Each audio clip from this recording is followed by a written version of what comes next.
you didn't have sex with somebody else. That means clearly you don't know who the daddy is. How you just gonna falsely blame me?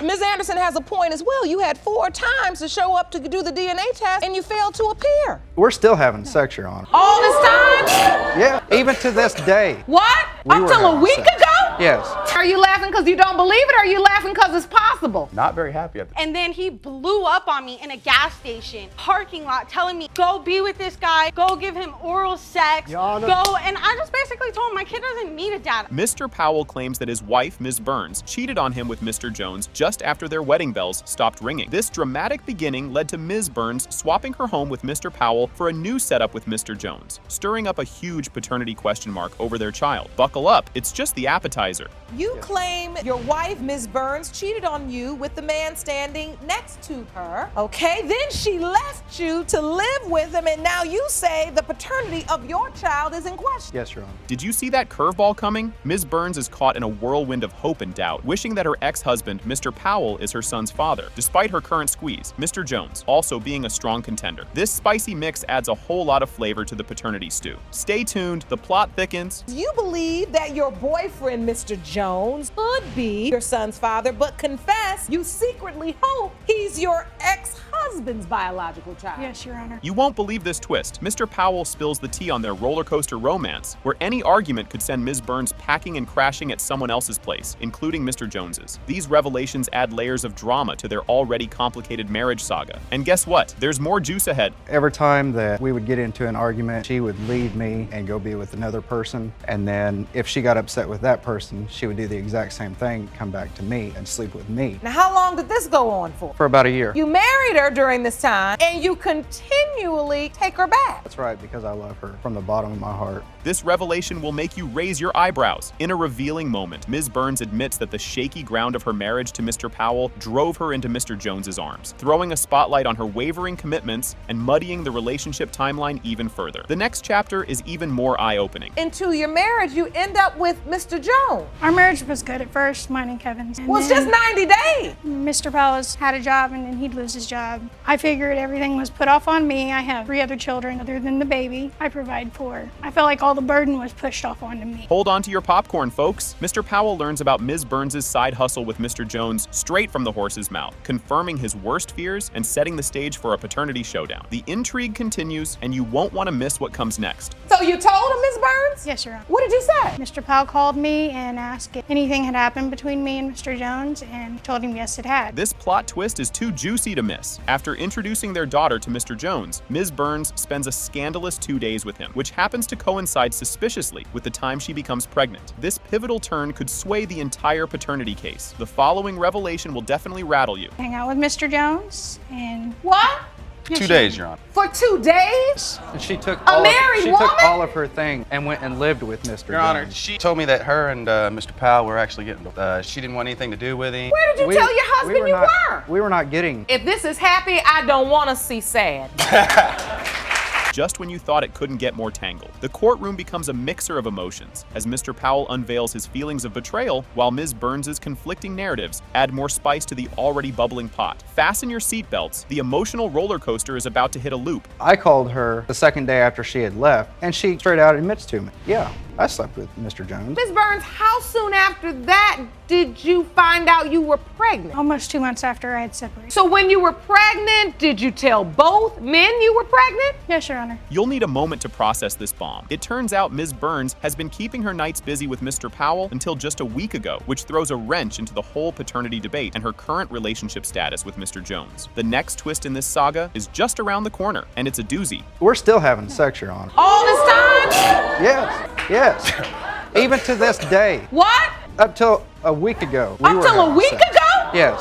Wait, Mr. Jones, you're laughing. Are you laughing because you don't believe it, or are you laughing because it's possible? I'm laughing because I'm like not very happy. A lie detector test confirms Mr. Powell's claims of recent intimacy with Ms. Burns, leading to a pivotal moment where hidden truths are laid bare, challenging Ms. Burns' credibility even further. The scene is set, and what follows is absolutely jaw-dropping. The question you were asked was as follows. Are you lying when you said you had sex with Ashley Burns in the last 30 days? You answered no. The lie detector determined you were telling the truth. Now what? What do you have to say now? The suspense is killer, isn't it? The DNA results finally come in. Mr. Powell or Mr. Jones is his father. Mr. Jones, you are his father. Sorry, man. I was rooting for you, bro. Ms. Clay Edmond opens the case by explaining her son DeAnthony's tragic death in a car accident. She accuses Ms. Rudolph of falsely claiming that her deceased son is the father of Ms. Rudolph's 2-year-old daughter, Dabria, to extort money from his family. The courtroom is about to dive into even deeper waters, so keep your eyes peeled. Ms. Clay Edmond, you are in court on behalf of your son DeAnthony, who tragically died in a car accident. You want to prove that he is not the biological father of the defendant's 2-year-old daughter, Dabria. You say Ms. Rudolph is trying to swindle money from the family, and you have evidence to prove another man is the father. The plot thickens significantly here. Ms. Rudolph counters Ms. Clay Edmond's claims, firmly insisting that the baby was planned with DeAnthony before his untimely demise. She stands her ground, claiming he is indeed the father of her child. Strap in, because the mother's next bomb is just around the corner. You say this baby was planned by you and the deceased, Mr. Clay, and you are adamant he is the father. Yes, Your Honor. So, Ms. Clay Edmond, why do you believe she's claiming this baby is your son? Because she's a gold digger and she's looking for somebody to take care of her baby. And that's the only reason? That's the only reason I can see at this point. Just when you thought it couldn't get more intense, it does. Ms. Clay Edmond describes receiving a message from Ms. Rudolph the day after her son's demise, which shockingly was the first time she heard about Dabria. This message declared that DeAnthony was the father of Ms. Rudolph's nearly 1-year-old child at the time. The courtroom's temperature is about to rise with the next juicy details. Miss Rudolph on through Messenger Facebook claiming that my son, which died the day before, that he was the father of her then 1-year-old, going to be 1-year-old at the time. Did your son ever say anything about the baby, a 1-year-old? No, Your Honor. I didn't know anything about the baby or her, Miss Rudolph. And were you and your son very close? Yes, Your Honor. Another man is named on Dabria's birth certificate, casting a huge shadow of doubt on the paternity claims. Ms. Clay Edmond expresses her bewilderment and distress over the conflicting messages she's been bombarded with. The next revelation is ready to turn the heat up even more. Anything connected to him, I wanted to be a part of. When all of this went about, we accepted the baby, we put her on their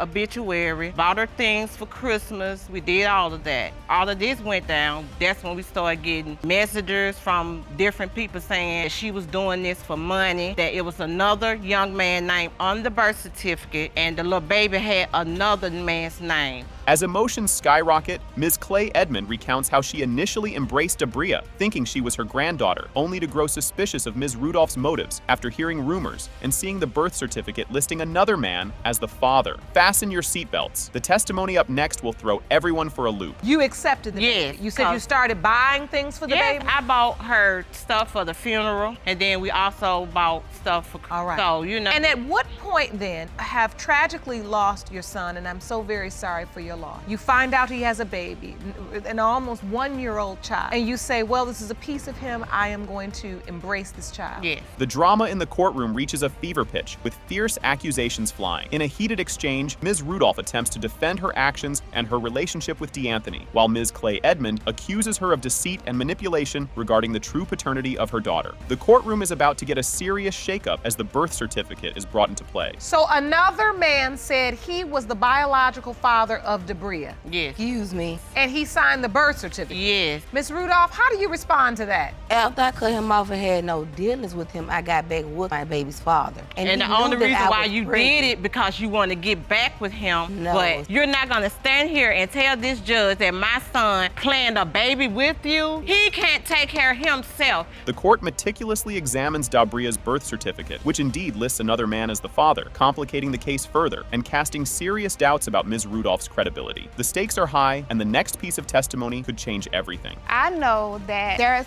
another guy on the birth certificate that is not DeAnthony. Does anyone have the birth certificate here? Yeah, he on. You do? Yeah. Jerome, will you please hand that?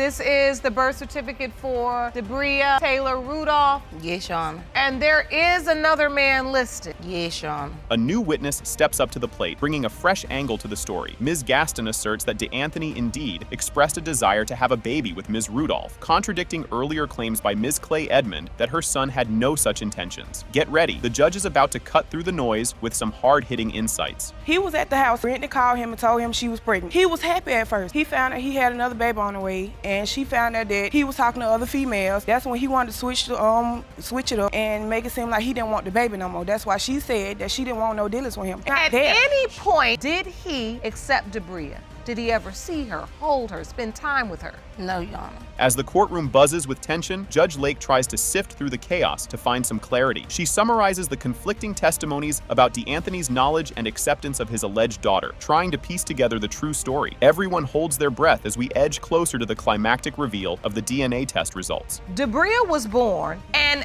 on 2 occasions with you, Ms. Clay Edmond, he mentioned that there was a baby. Yes, he did. And then with his cousin, Ms. Clay, he mentioned there was a baby. Yes, he did. Because she told him that he And wasn't. that's why we're here, Your Honor. We're not trying to. He could never be the dad or nothing like that. That's my point. The DNA test results are disclosed. The percentage of relatedness Clay Edmond and Debria Rudolph is 99.98%. Thank you.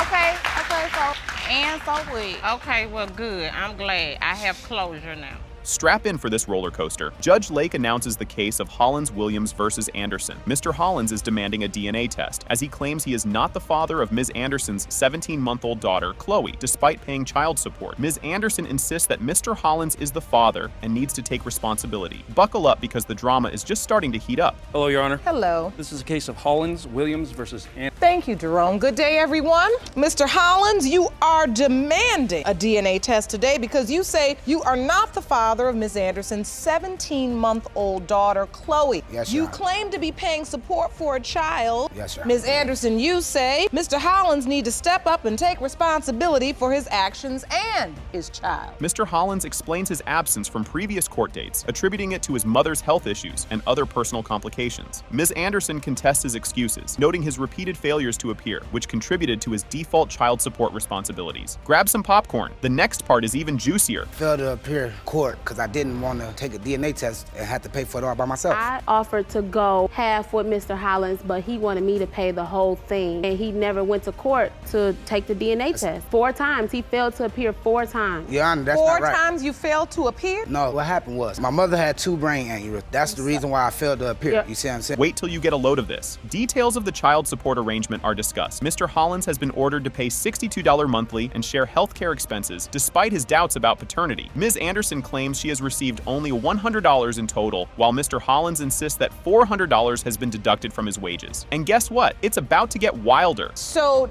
she'll pay child support in the amount of $62 monthly for 1 child. Yes, Your Honor. And then you have to help pay health care expenses. So the bottom line is you were ordered to pay child support and you've been paying it. No, Your Honor. In all, I received $100 from Mr. Hollins. No, she lied. I didn't pay $400. They take money out my check. Did that just happen? The relationship history between Mr. Hollins and Ms. Anderson is recounted. Their relationship faced challenges when another woman claimed to be pregnant by Mr. Hollins. Ms. Anderson continued the relationship despite discovering Mr. Hollins's infidelity. Brace yourself. The revelations keep coming. At one point in time, we was in a relationship. I liked her. You feel me? I was feeling her. Was she your girlfriend? Yeah, she was my Yes, girlfriend. Your Honor, we were in a relationship until another young woman wrote me on Facebook and told me that she was pregnant by Mr. Hollins and that her and Mr. Hollins was in a relationship. And I asked Mr. Hollins about it. He thought it was funny. We were on the 3-way with a girl. He didn't know that I was on the phone. And he basically said if he couldn't have both of us, he didn't want neither of us. Oh, the plot thickens. The paternity doubt deepens as Mr. Hollins details Ms. Anderson's trip with another man during their relationship, which she took despite his objections. This trip and her secretive behavior led to his doubts about being the father of her child. The drama isn't over yet. Wait till you see what's next. It was literally a friend, nothing more than a friendship. But Mr. Hollins, he said, if you go, then we're done. You don't even supposed to be going out of town with him from the beginning. We in a relationship. I'd like to hear about your doubt. Reason. Why are you doubtful? I told her to be honest with me and she didn't. I thought me and Mr. Hollins was better than this. When we got together, we were like best friends almost. The things that like has happened since she was born, stuff that's been said, like I never thought that me and Mr. Hollins be like this today. No way. Did she just say that? A shocking revelation occurs when Ms. Anderson admits she did not know she was pregnant until the day she gave birth, which she discovered during an emergency hospital visit prompted by severe back pain. Keep your eyes peeled because there's more to come. Mr. Hollins, how do you find out Ms. Anderson's pregnant? Facebook, online. Facebook tell a lot of stuff. I found out on Facebook. That she had a baby or that she was pregnant? She had a baby. The pregnancy I didn't never know about. Wait a minute, so from the point she went out of town with the friend until she actually gave birth to the child, had no idea she was even pregnant? No idea. How is had that no the idea case? because I had no idea I was pregnant until the day I had her. Hold the phone. Here's another curveball. Ms. Anderson admits to being intimate with another man, Mr. Williams, around the same time as Mr. Hollins. A paternity calculator suggests Mr. Williams could also potentially be the father based on the conception dates. The story takes another turn. Don't blink now. I went on the internet and I found a conception calendar and I put in when did I get pregnant because I never was given a date of when I conceived. So I put in when did I get pregnant. They asked for her birthday. When they asked for her birthday, it then took me back to Leo when I had sex with Leo. I have a conception calendar right here. Let me get these dates. The date you were intimate with the other man is what? March the 30th. March the 30th. Can you believe it? This is a turning point. The court discusses the implications of Ms. Anderson's actions and Mr. Hollins' failures to appear for DNA testing. Judge Lake points out that the lack of clarity and responsibility from both parties has led to the current complicated situation. Fasten your seatbelts for the final reveal. You didn't have sex with somebody else 2 days after me. That means clearly you don't know who the daddy is. How you just gonna falsely blame me? Everything. This situation could have been dealt with months ago if Mr. Hollins would have showed up for the DNA test. Listen, Mr. Hollins, I understand your concern. I do. But Ms. Anderson has a point as well. You had 4 times to show up to do the DNA test and you failed to appear. Here comes the big reveal. This is the moment we've all been waiting for. It has been determined by this court. Mr. Williams, you are not the father. Mr. Hollins, you are her father. Are we really doing this? The episode kicks off with a formal declaration of the case, Phillips versus Maltese. Both parties are in the courtroom, clearly ready to unravel the complex drama surrounding the paternity of their child, Brooklyn. And trust me, you'll want to stick around for the next part. Hello. This is the case of Phillips versus Maltese. Thank you, Jerome. Good day, everyone. Ms. Phillips, you admit to having a threesome behind the defendant's back and then sleeping with his friend 1 week later. Now you claim you're unsure who fathered your 1-year-old daughter, Brooklyn. Seriously, did that just happen? Miss Phillips comes clean about her multiple escapades, including a threesome and a secretive fling with Mr. Maltese's buddy, which she admits might have led to the birth of little Brooklyn. The courtroom atmosphere is thick with tension as these juicy details emerge. Just wait, the next twist is a doozy. Found Miss Phillips' diary and it contained a full list of potential fathers. You're convinced her daughter is not your biological child. You have no idea who fathered your daughter? I know that there are 2 other possibilities besides Michael. You had sex more than twice. The first time, I never lied to him, Your Honor. I've never lied. He's a liar. You can't make this stuff up. Mr. Maltese drops a bombshell by revealing he stumbled upon Miss Phillips' diary, which lists potential fathers of Brooklyn. This revelation has him convinced he's not the biological father, escalating the conflict to new heights and adding a delicious layer of betrayal. You won't want to miss what comes next. He talks to girls on the internet. He wants to act all innocent, like he never did anything to me. Okay. Probably back in December of 2011. We broke up and she came back to me crying, asking me to take her back. We was at a friend's house and she yelled at me in front of all my friends and in front of her friends also. That's why I had sex with one of your friends. Things are heating up, aren't they? The argument heats up as accusations fly like dinner plates in a soap opera between Miss Phillips and Mr. Maltese. Miss Phillips maintains her innocence regarding the paternity situation, while Mr. Maltese questions her honesty, dredging up past lies about unrelated matters. The plot thickens. Keep watching, it only gets better from here. When I was 3 months pregnant, I let him know that his friend, his potential friend, not the threesome, but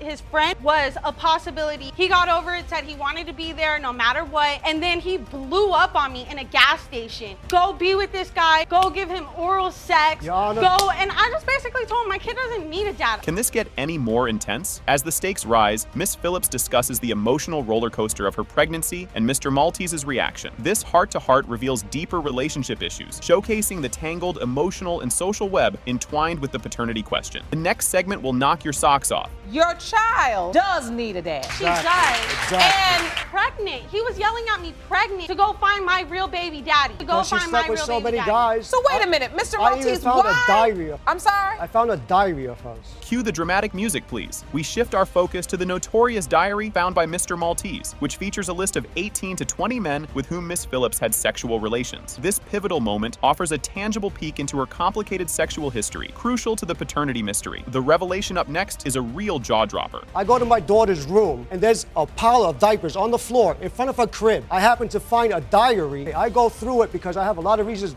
not to believe a word that comes out of her mouth. And I just go through the diary, 20 guys that she slept with. I have my diary Okay. right here, Your Honor, with the list of guys I've been with since I lost my virginity. This is getting spicy. Miss Phillips whips out a calendar that details her sexual escapades, including dates she slept with Mr. Maltese, participated in a threesome, and hooked up with his friends. This detailed account is supposed to clarify timelines, but instead highlights the chaotic whirlwind of her relationships. Buckle up, the climax is just around the corner. Talking about the guys that I've been with over 6 years, and that's my list of. Jerome, let me see this diary. All right, there are 18 names listed. Quite a list. And out of those 18, 2 to 3 of them are my friends that she slept with. Here comes the big reveal. As the court braces for the DNA test results, the air is thick with anticipation. These results will definitively determine whether Mr. Maltese is the father of Brooklyn, bringing a climax to the episode's emotional and narrative buildup. The outcome is next, and it's a stunner. You're cleaning up and you find this. You read it, and what do you discover? 2 of my friends' names. At the time, when we first started, I found the list. And there was about 16 to 17 guys' names on it. I find more names on that list that happen to be my friends. Okay, after she has sex with them, my friends come to me and tell me the story. Incorrect. Incorrect. Give me a lie detector test right now. All right. You're not ready for this. In a dramatic turn of events, the DNA test results confirm. Maltese Phillips, Mr. Maltese, you are her father. That's all I want to know. A month of her life, you better make it up. You're the one that kept it from me.